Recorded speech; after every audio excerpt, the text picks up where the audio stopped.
Superior Spider-Man number 17 features Miguel O'Hara, better known as Spider-Man 2099. In future New York, he does his best to help sort out a temporal distortion. Realizing how dire the situation is, he heads to the lair of his enemy, the Alchemex Corporation. There, he finds out the distortions are originating in 2013. The heroes of that era have destroyed the fabric of space-time. In the present, Horizon Labs is having their annual softball game. Unfortunately, it is cut short when federal agents arrive to arrest Max Modell. Horizon Labs has caused countless catastrophes and harbored criminals like Morbius and Kirk Connors. Modell is finally being charged. Ty Stone gleefully watches the scene unfold from afar. He is the one who tipped off the feds. The next step of Stone's plan was to align with Allen Chemicals and take over Horizon Labs. As majority shareholders, they will absorb the lab into the Alchem family.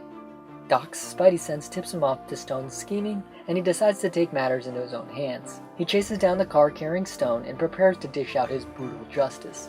However, just as he is about to punch Ty Stone in the face, he is stopped. The Superior Spider-Man turns around to find himself standing face to face with Spider-Man 2099. Spider-Man 2099 back in 2013. Big showdown coming next week, maybe? Potentially. You know, time travel and reality kind of breaking has been like a recurring theme in Marvel. It's everywhere.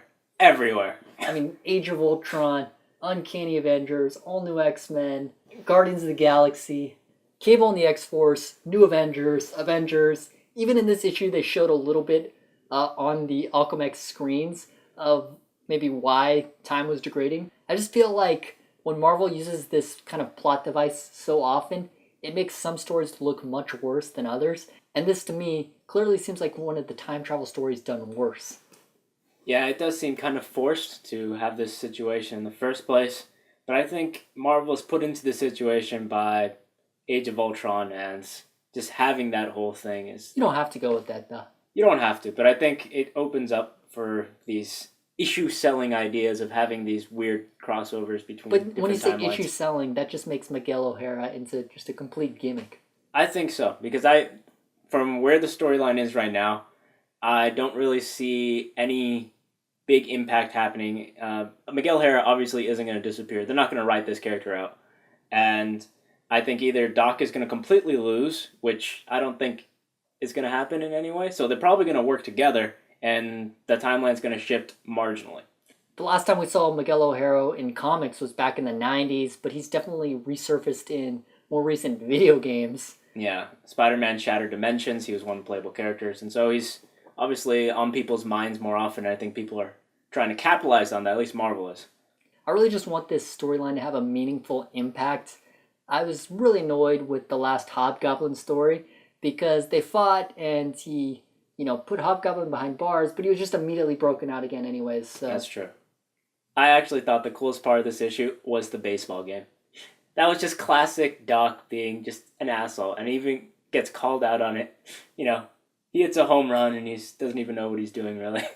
One thing I did kind of like about that, though, is they split the teams based on those who were turned into lizards back in Amazing Spider-Man in the Doc Connor story arc, and those who were turned into spiders during the Spider Island arc. And that just reminded me of all the Amazing Spider-Man stories I just loved, and man, I want Amazing Spider-Man back.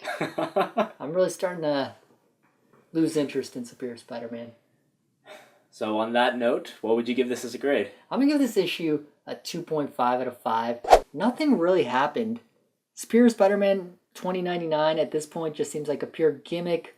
Supposedly they'll fight in the next issue, but I kind of doubt that'll happen.